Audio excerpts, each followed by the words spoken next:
Queridos irmãos, eu sei que, ainda que não seja sempre apropriado, nós fazemos referências,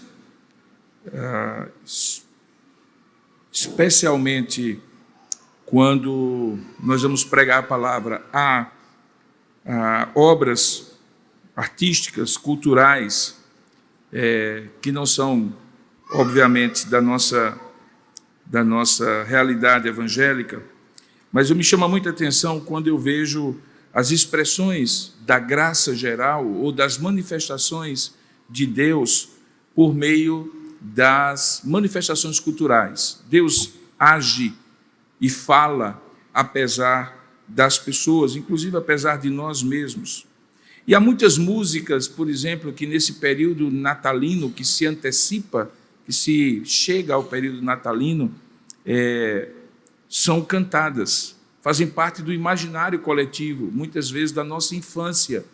Não é somente a música famosa do Natal, que Simone canta todo o Natal, que quando chega nessa época, todas as lojas e outros meios fazem.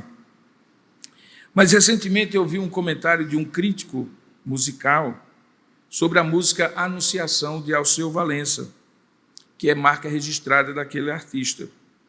E aquele crítico musical estava falando que, supostamente, aquele cantor, aquele compositor, compôs aquela música, lembrando, daí o nome Anunciação, do anúncio do anjo Gabriel a Maria sobre o nascimento de Jesus Cristo. Embora eu, particularmente, não veja muita relação com isso. Na verdade, eu tenho visto até comentários de que algumas alusões na letra dessa música são mensagens cifradas a ritos de religiões afro-brasileiras. Bom, eu não quero entrar na polêmica, mas particularmente destacar uma frase que diz que a voz do anjo suspirou no meu ouvido, eu não duvido, eu já escuto os teus sinais.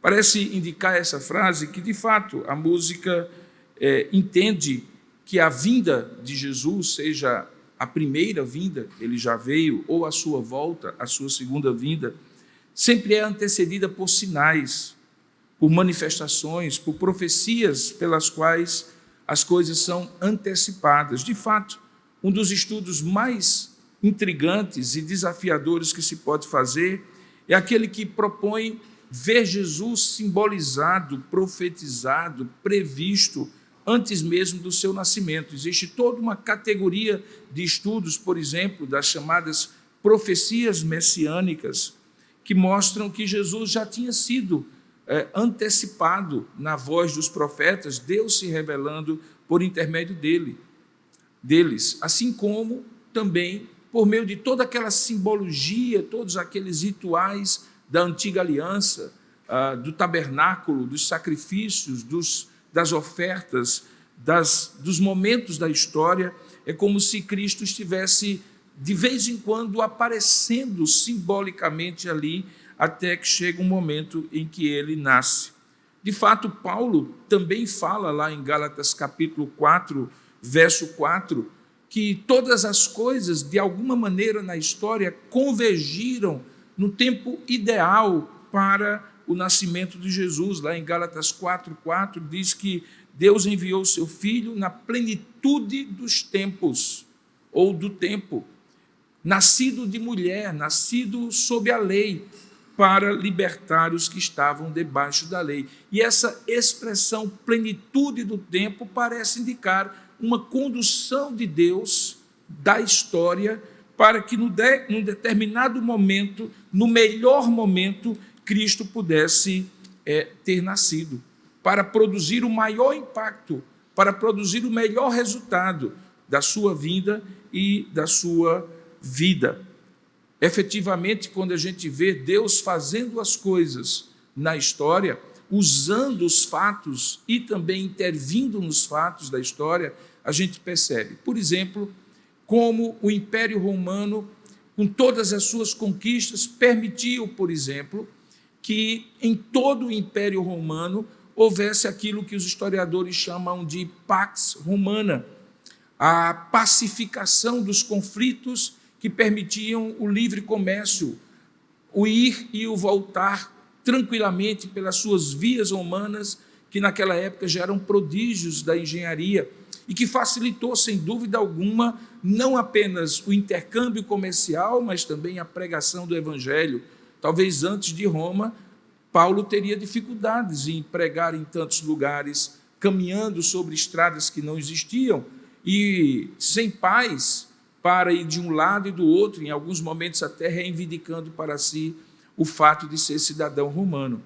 O que dizer, por exemplo, da língua única, que naquela época, por conta da cultura helênica, da cultura grega, o grego koiné, o grego comum, que é escrito quase todo o Novo Testamento e que permitiu que vários povos ouvissem o Evangelho, não apenas na língua nativa deles, mas também numa língua comum, que era a língua do comércio, a língua da convivência, um inglês daquela época.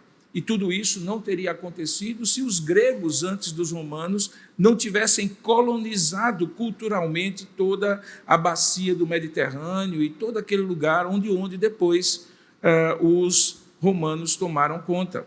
E o que dizer dos hebreus, dos próprios filhos da aliança, que depois de Malaquias tiveram um silêncio profético de 400 anos, em que Deus silenciou, criando um clímax, ou um anticlímax, ou uma preparação, melhor dizendo, para que quando João Batista aparecesse, causasse o impacto que ele causou, chamando a atenção para o reino de Deus que estava próximo. Veja que Deus usa os gregos, Deus usa os romanos, Deus usa os hebreus, as coisas acontecem no microcosmo da história, no macrocosmo da história, para que, vindo a plenitude do tempo, Deus envia o seu filho, nascido de mulher, nascido sob a lei, para resgatar os que estavam debaixo da lei.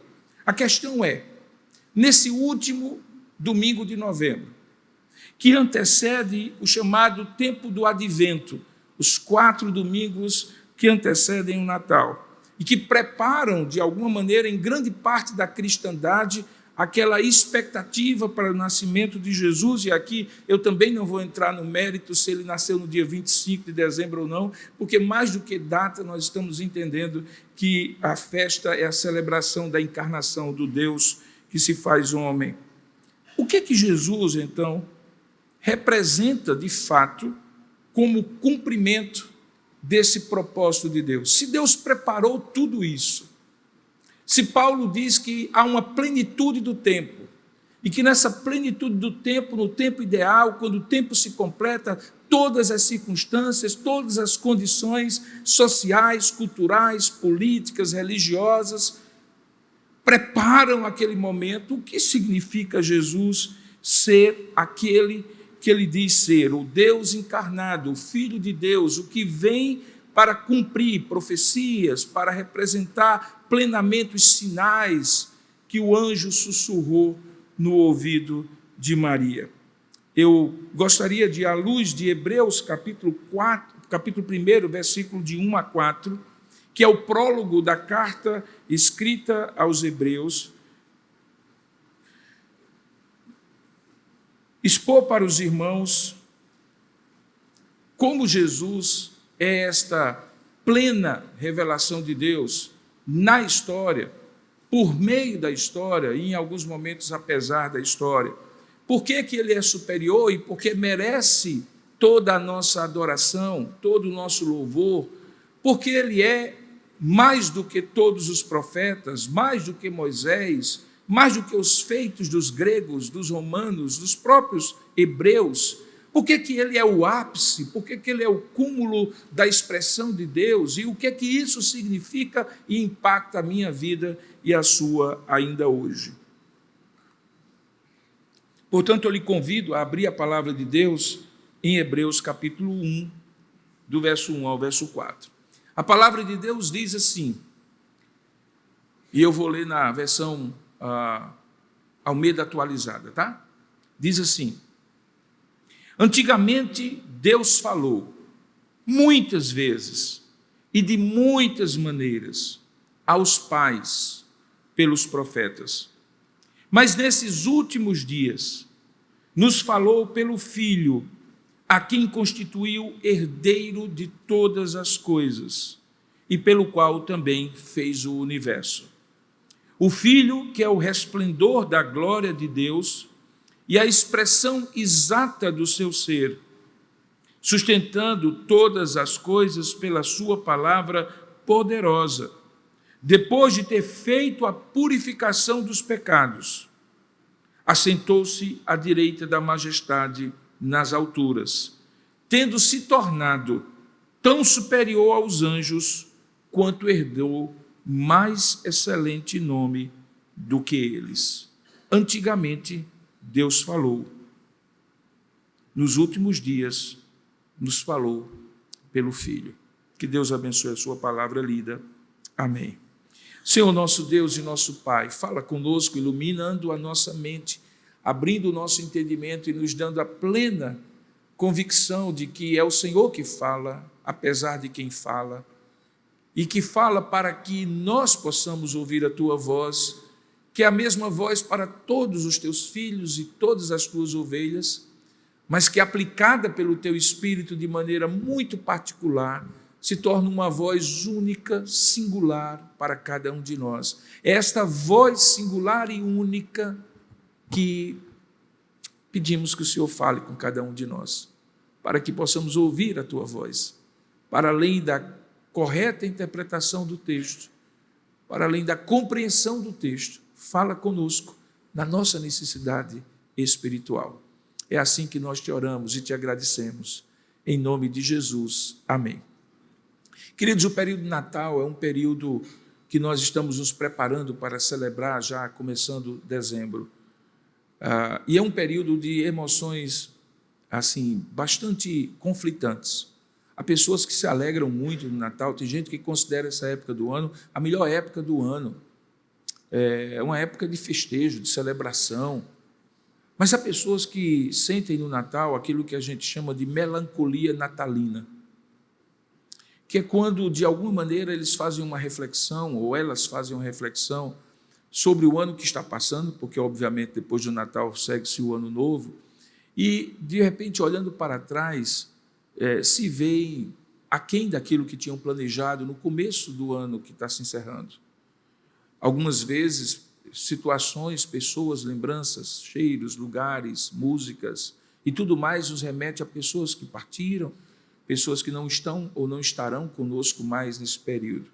E todas as vezes que, como pastor da igreja, eu vou me aproximando desse período, eu sempre peço a Deus, Senhor, como exaltar o nome de Cristo acerca de quem o Natal tudo se refere, mas ao mesmo tempo falar ao seu coração. E nesse domingo e no próximo domingo, eu vou estar com os irmãos ministrando sobre mensagens do Natal. Eu sei que o Natal ainda vai ser no dia 25, nós vamos ter inclusive uma celebração muito bonita no dia 25 aqui, uma celebração especial, não é um domingo, então vamos ter um momento de celebração com orquestra, com coro e assim por diante. Mas antes disso, para que o seu Natal seja efetivamente um Natal de expectativas sobre Jesus, e não sobre a roupa nova, sobre a mesa farta, ou sobre as tristezas, saudades e coisas que não são muito boas nessa época, eu gostaria de ministrar algumas mensagens de Natal e fazer como os profetas, falar do Natal antes do Natal, falar de Jesus antes de Jesus, falar da anunciação dele, criptografada muitas vezes na história, nas profecias, nos eventos históricos e particularmente na compreensão do que significou a vinda de Jesus e que esse texto nos ajuda muito e por isso com ele eu começo essa série. Veja que quando Hebreus é escrito, ele é escrito com um propósito muito, muito claro.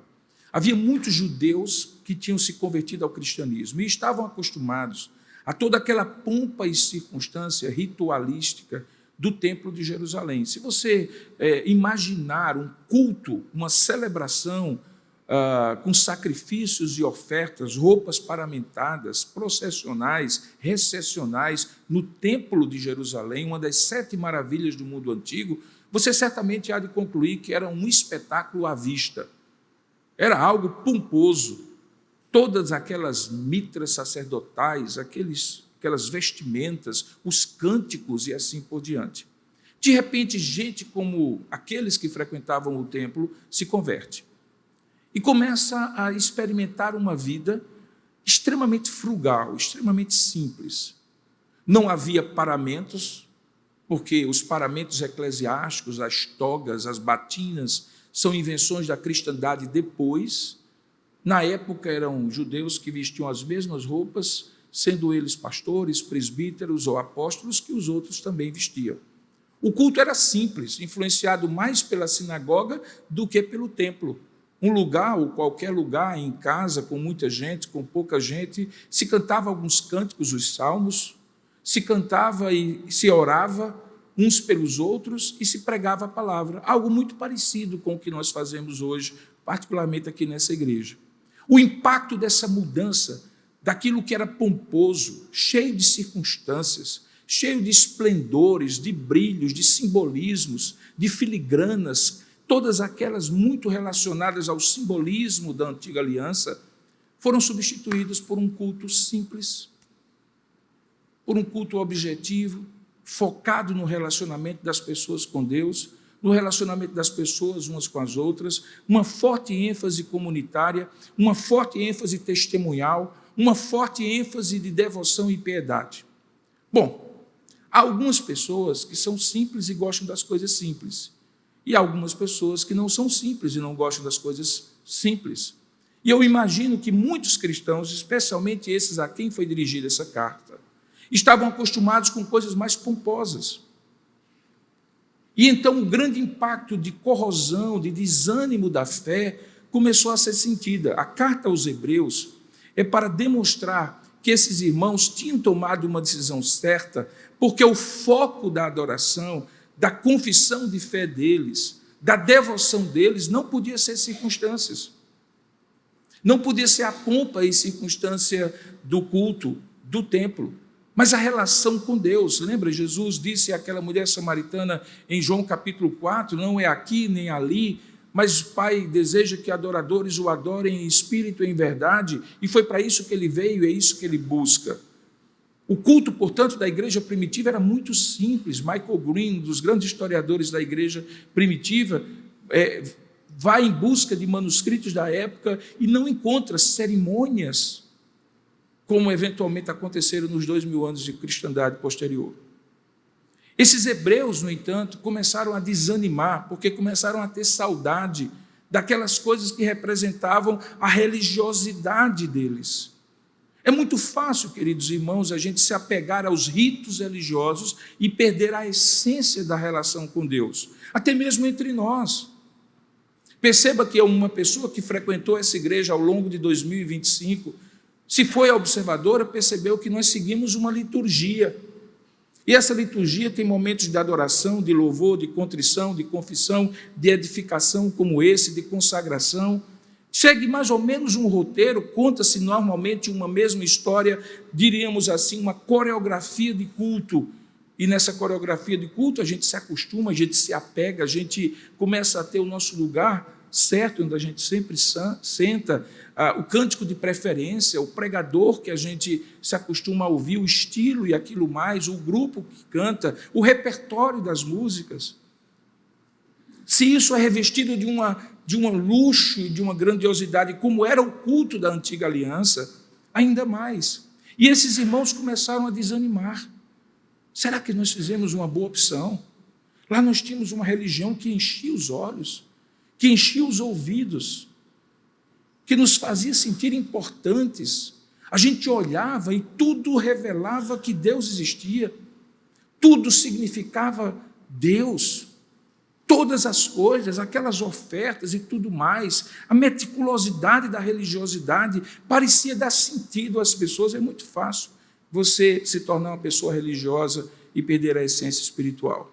Foi justamente para mostrar que eles sim tinham feito a opção certa, que Deus havia resgatado e que o cristianismo era o cumprimento pleno das promessas judaicas, que essa carta foi escrita.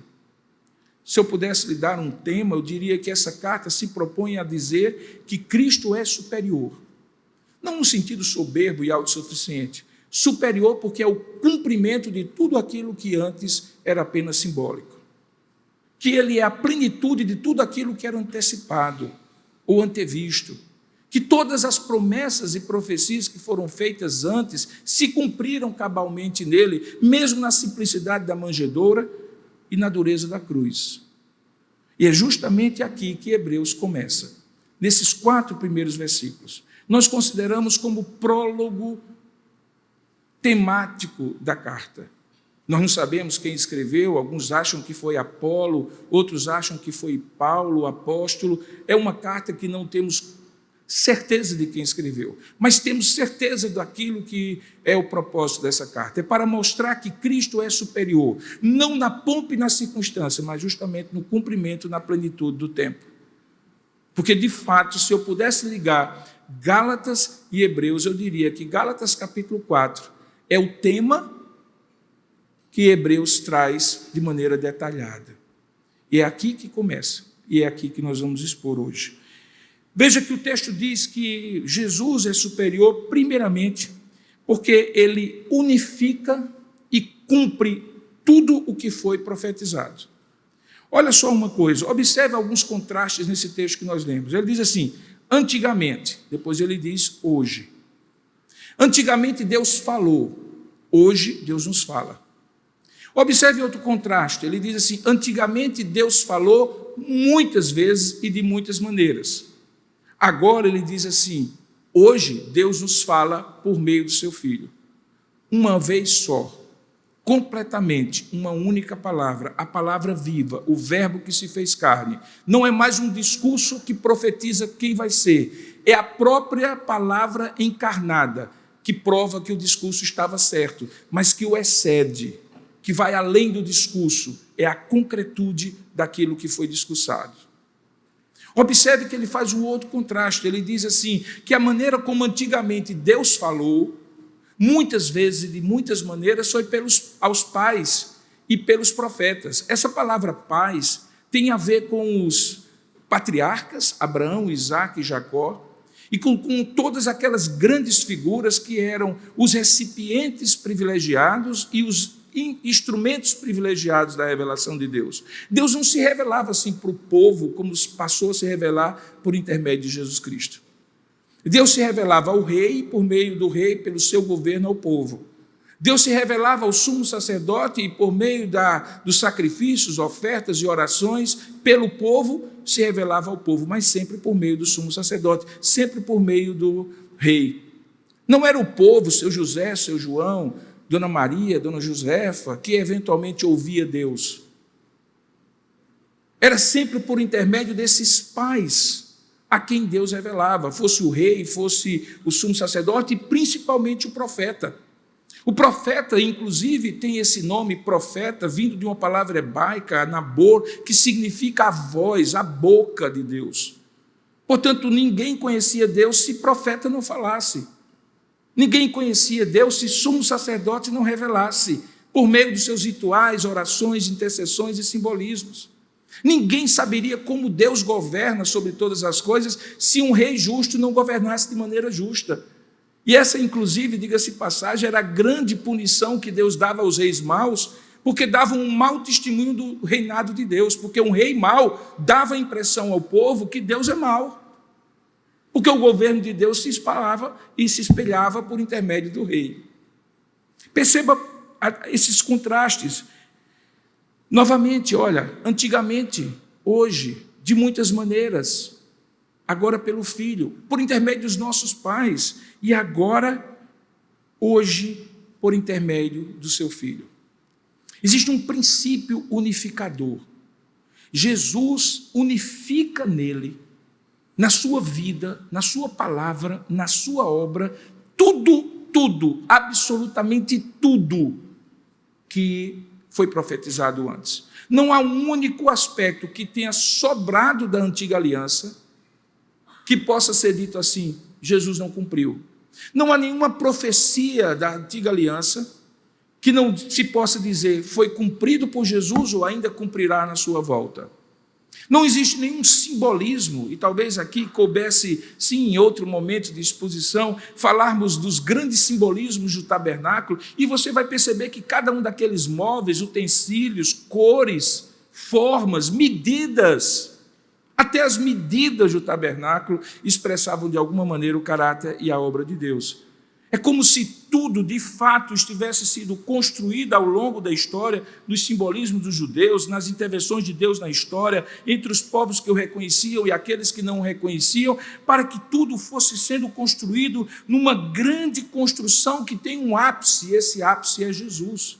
Jesus é a plenitude da revelação de Deus. Ele unifica e cumpre tudo o que foi profetizado. Por isso, deve-se dizer acerca de Jesus, e não acerca de qualquer outra, nem mesmo de sua mãe, com Jesus tudo, sem Jesus nada. Com Jesus tudo, sem Jesus nada. Ele não aponta para ninguém, tudo aponta para Ele. Ele não diz acerca de ninguém, tudo diz acerca dele. Por isso que quando dizemos que somos cristãos, nós somos cristãos porque entendemos, e aqueles hebreus passaram a entender, que tudo que tinham vivido antes na sua religiosidade fazia parte de uma preparação simbólica, mas de fato a convergência, tudo aquilo que estava sendo preparado era para que quando eles convivessem com Jesus, ouvissem de Jesus, aprendessem de Jesus, eles tivessem a certeza de que tudo aquilo era sombra, inclusive essa é a expressão que Hebreus usa, sombra. Mas uma sombra que a gente vê no chão, mas que não é realidade. A realidade é o objeto ou a pessoa que projeta aquela sombra. No Antigo Testamento era sombra, no Novo Testamento era realidade. No Antigo Testamento havia um evangelho latente. No Novo Testamento há um evangelho patente. Tudo aquilo que era prometido no Antigo Testamento foi cumprido no Novo. Tudo aquilo que foi profetizado no Antigo Testamento foi cumprido no Novo. Tudo aquilo que eu preciso compreender no Antigo Testamento, eu compreendo com as lentes do Novo Testamento, que projetam o meu olhar e dizem, agora eu estou entendendo por quê. Agora eu estou entendendo por quê. Porque sem essa perspectiva do Jesus que unifica e cumpre tudo o que foi profetizado, eu não consigo entender o Antigo Testamento. E os hebreus precisavam entender isso. E nós também. A segunda razão por que Jesus é superior é porque ele expressa e revela o ser de Deus de maneira perfeita. Deixa eu lhe dizer como eu compreendo essa frase. Cada um dos profetas, cada um dos grandes homens do Antigo Testamento, cada um dos textos do Antigo Testamento fazem um recorte de Jesus. Projetam o olhar da gente para um aspecto de Jesus, para uma parte, não plena, sempre parcial.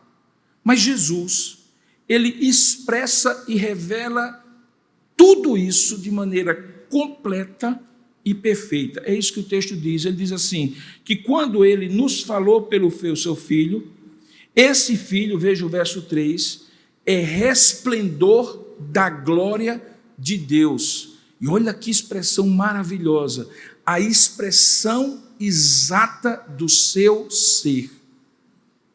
Você consegue alcançar isso, meu irmão? Quando a gente vê um filho parecido com o pai, a gente diz assim, rapaz, aquele menino ali é encarnado e esculpido o pai. Eu sei que tem outra expressão que não dá para falar do púlpito, mas a original é encarnado e esculpido. Ou seja, é exatamente, eu vejo, por exemplo, Cristian Júnior, olho para Cristo, não tem jeito, até o jeito de falar, querendo falar grosso, cadê ele? Agora ele já está falando grosso, mas quando ele era pequenininho, cadê ele? Ali. Quando ele era pequenininho, ele falava grosso assim, porque o pai falava grosso. Ele queria ser igual ao pai, andava igual ao pai, penteia o cabelo até igual ao pai, não sei se vai ser médico como o pai, mas quer ser igual ao pai. Quando eu vejo os filhos de Duda, é a mesma coisa. Quando eu vejo os filhos de alguns aqui, é a mesma coisa. Quando eu vejo o meu filho, alguém me disse assim, que até a minha neta, por falar nisso, o segredo já foi revelado, né? Eu vou a segunda vez. Até a minha neta, até meus netos, até meus filhos, onde eles estão, dizem assim, olha o Robson ali. Até a minha filha dizem que é Manuela, é Robson de saia. Quando alguém diz assim, alguém é a expressão exata de alguém, significa o quê? Que se eu quiser saber como o pai é, eu olho para o filho.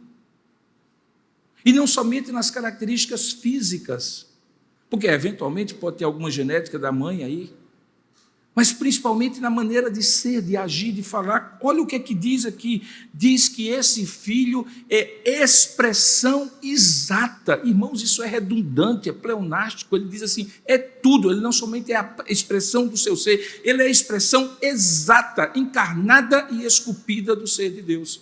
Não se diz isso sobre Moisés. Não se diz isso sobre o arcanjo Miguel, sobre o anjo Gabriel. Não se diz isso sobre Abraão. Não se diz isso sobre Davi. Não se diz isso sobre o apóstolo Paulo. Não se diz isso sobre o apóstolo Pedro. Não se diz isso sobre ninguém. Ninguém é a expressão exata do ser de Deus.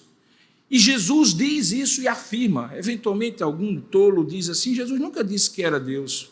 Não, ele só disse que quem vê a Pai vê a mim. Quer mais? Ele apenas diz assim, eu sou o caminho, a verdade e a vida, ninguém vem ao Pai senão por mim. Ele apenas diz assim, as palavras que eu falo, não falo de mim mesmo, é o Pai que coloca as palavras na minha boca. Ele apenas diz assim, por quais obras vocês me apedrejam? Porque as obras que eu faço são as obras de Deus, o Pai. Ele apenas diz assim, o meu Pai trabalha até agora e eu também. Jesus encarnou e assumiu que ele era a expressão exata do ser de Deus. Ele não era um grande profeta, ele não era o preparativo para o Messias que haveria de vir, ele era o Messias. Ele não era apenas a pessoa que apontava e dizia assim, faça isso e serás feliz. Ele dizia assim, eu sou o bom pastor que dou a minha vida pelas ovelhas. O mercenário, aqueles que vieram antes de mim, eles só vêm para matar, roubar e destruir, mas eu venho para que tenham vida e vida em abundância. Para quem ele está apontando, irmãos? Me mostre um único texto bíblico em que Jesus aponta para alguém aquilo que ele mesmo não é. Me mostre um único texto bíblico que Jesus aponta para outro fazer aquilo que ele mesmo não fez. Então, das duas, uma, ou ele era um sujeito arrogante, soberbo e autossuficiente, que se achava demais, ou ele é aquilo que ele é. Hebreus diz que ele é o que ele é a expressão exata do ser de Deus. E para deixar claro que ele não é apenas um grande homem glorificado, ele vai mais, ele diz assim, olha, ele é o herdeiro de todas as coisas, pelo qual o universo foi feito. Veja aí no verso 2 do final, nos falou pelo Filho, a quem constituiu herdeiro de todas as coisas e pelo qual também fez o universo. Nessa expressão nós ouvimos o eco de João capítulo 1, verso 1 e 2. No princípio era o verbo estava com Deus e o verbo era Deus. Nada do que foi feito se fez e por meio dele todas as coisas foram feitas. Quem é esse? Jesus. Porque no versículo 14 diz, e o verbo se fez carne e habitou entre nós e vimos a sua glória, glória como do unigênito Filho de Deus.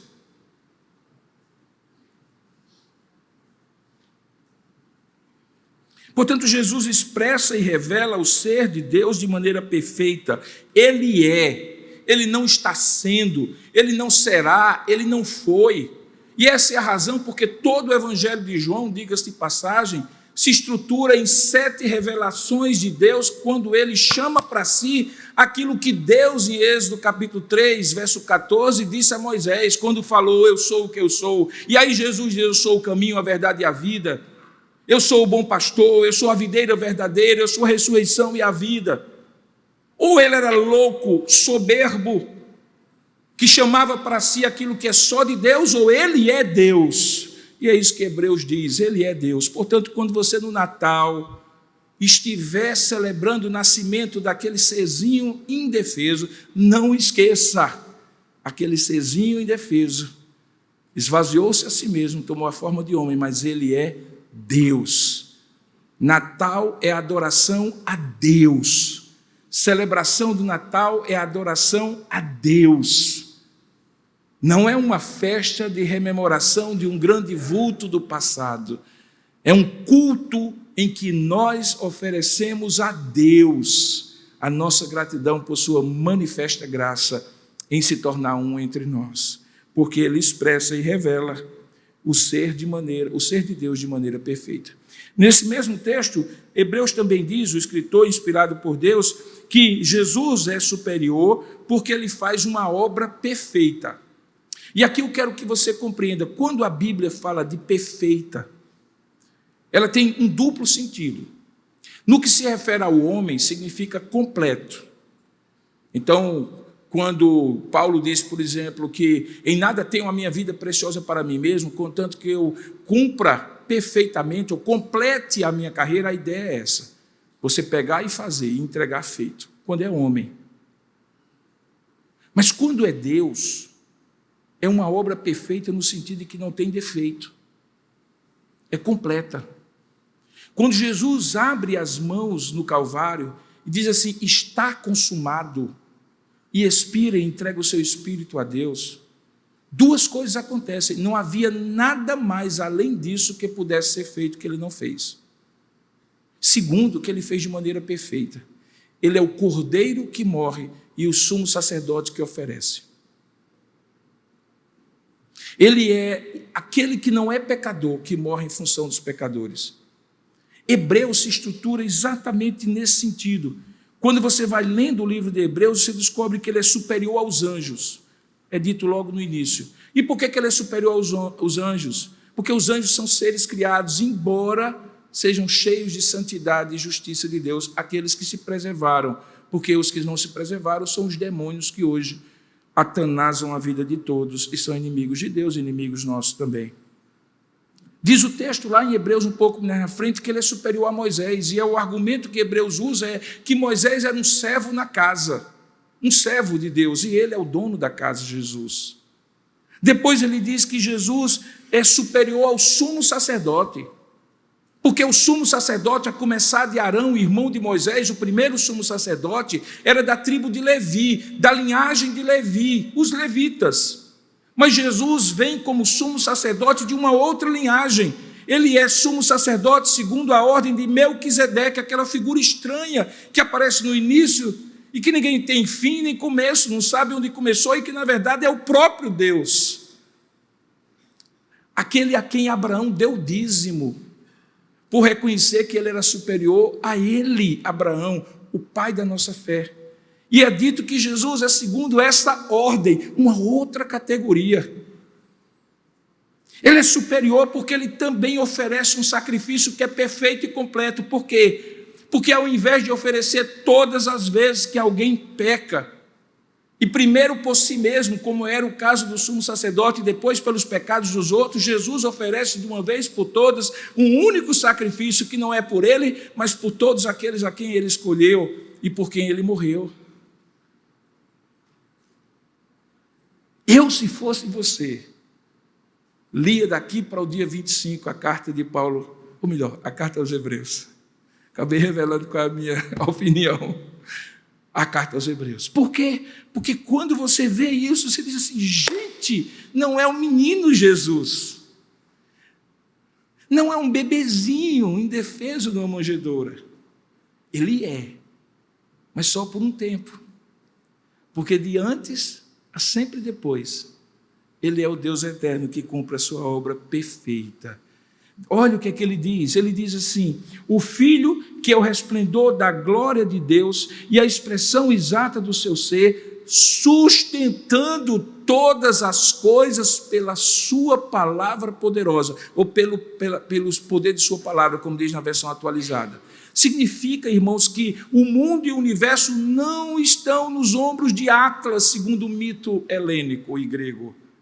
O mundo e o universo estão nas mãos de Jesus, até um cântico antigo que dizia assim, Jesus tem nas suas mãos o universo.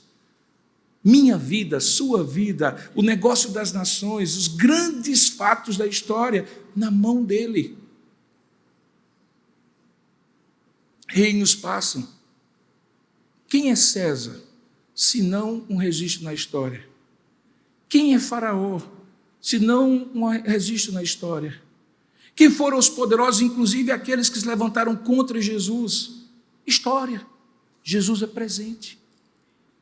Porque ele fez uma obra completa, e uma dessas obras é sustentar todas as coisas pela palavra do seu poder. Disse Deus, haja luz, e houve luz. A nossa doutrina da providência é que Deus não apenas criou as coisas, mas Deus sustenta as coisas. Ele não deu corda no relógio e abandonou o relógio. Esse Deus não é um Deus apenas transcendente, acima de tudo e acima de todos. Ele é um Deus imanente, que se imiscui, intervém, direciona, corrige os negócios das nações e dos povos. Ele está presente. Nada foge ao seu controle, nem na vida dos povos, nem na sua vida, individualmente, pequenina aos olhos dele, mas muito preciosa para ele. Cada Natal é um Natal diferente, embora tenha coisas iguais. O seu Natal de 2025 não será diferente porque alguma coisa saiu do controle e você não tem as pessoas que você gostaria de ter ao seu lado. Ou a roupa que você comprou acabou ficando apertada porque você comeu muito. Você aproveitou, comprou na Black Friday para ganhar o desconto e descobriu que agora está mais complicada para usar, vai ter que fazer regime até o dia 25. Nada foge ao controle de Deus. O seu Natal vai ser exatamente como Ele quer, porque Ele sustenta todas as coisas pela palavra do seu poder. Mas diz mais, olha, dentro dessa obra, diz assim, que tendo feito isso, sustentando todas as coisas pela sua palavra poderosa, depois de ter feito, e a coisa que é muito curiosa, está no tempo verbal, aoristo no grego, que significa fez de uma vez completa para sempre, cujos efeitos são eternos. Fez porque fez, e fez bem feito, sem nenhum conserto, sem nenhuma necessidade de complementação, fez de uma vez por todas, tendo feito a purificação dos pecados, assentou-se à direita da majestade, onde está hoje, intercedendo por nós. Quando alguém senta no trono, é porque já fez o que tinha que fazer no campo de batalha. Um rei sentava no trono depois de ter ganho a batalha, dizimado todos os seus inimigos, e com o seu cetro real dizendo assim, aqui quem manda sou eu. Jesus fez isso. Ele só vai se levantar desse trono quando ele for voltar e buscar cada um de nós para nos assentarmos ao lado dele, porque a obra estará então consumada. Veja, Jesus então é superior porque ele faz uma obra superior. Chegando à conclusão então da nossa mensagem, o que é que isso tem a ver, portanto, conosco hoje? Exaltar Cristo a esse resplendor, reconhecer na sua glória, primeiramente esvazia a ideia de que Natal é apenas uma festinha de confraternização fraterna. Talvez essa seja uma das mudanças mais insidiosas e perigosas dos nossos dias, nesse mundo secularizado em que nós vivemos. Natal virou festa de confraternização. Na verdade, há lugares que o Feliz Natal, inclusive, está sendo substituído por boas festas. Ninguém faz mais Feliz Natal, são boas festas. Supostamente para não ferir suscetibilidades daqueles que não são cristãos. Mas é preciso que eu e você reafirmemos Feliz Natal. Porque o Natal não é uma festa de confraternização entre homens, é um ato de adoração, de louvor e de celebração a Deus. Ele é o aniversariante, nós vamos nos sentar à mesa, seja com quem for, com a comida que Deus nos der colocar no prato, com um propósito, adorar a Deus.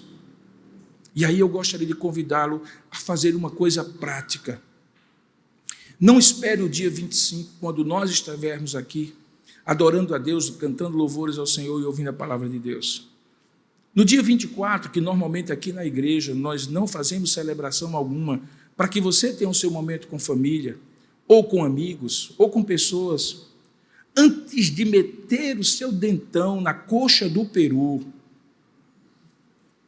antes de você comer aquela famigerada farofa de bolacha creme crack com passa, antes de você pegar aquele arrozinho com cebola ralada, ou com cenoura ralada, que deveria ser a ideia original, diga assim, Senhor, eu estou aqui, porque o teu filho veio. Natal de crente é Natal diferente, irmãos. Natal de crente não é festa de confraternização. Natal de crente é culto e adoração a Deus. Tem tudo mais, mas tem que ter isso. Porque se não tiver isso, tudo mais perde o sentido. Faça do seu Natal um ato de adoração a Jesus, que que é a expressão exata do ser de Deus, que é superior a tudo e a todos, e que fez uma obra perfeita, cabal e completa. E aí o seu Natal será abençoado. Que Deus o abençoe. Amém. Ó Deus amado e querido Pai, na tua santa e bendita presença nós te pedimos, prepara-nos para o Natal. Não pelo simbolismo da data, mas pela consciência do que ela representa. Para que possamos ler a tua palavra naquele dia, junto com os nossos, que o Senhor nos dê condição de estar ao lado. Para que lembremos das histórias da Anunciação, de que o anjo sussurrou no ouvido de Maria, mas também sussurrou em algum momento na nossa vida. Lembra-nos que no Natal a gente sempre agradece por Jesus ter nascido em Belém, mas deve sempre lembrar na prece que ele nasce na gente também. Lembra-nos disso, Pai. E mais do que isso, nos ajuda a te adorar e te bendizer, porque ele é o perfeito. Ele é o perfeito. Ele fez a obra perfeita. Ele merece todo louvor e adoração. Anjos cantaram, pastores louvaram, reis e magos tiveram que se dobrar diante dele, porque ele é a expressão exata do teu ser. Se antigamente tu falaste aos nossos pais pelos profetas de muitas maneiras, o Senhor nos fala por intermédio do teu Filho Jesus, ainda hoje, pelo Espírito que em nós habita. Ó Deus, prepara-nos para festejar e celebrar o Natal como deve ser feito. Em nome de Jesus. Amém.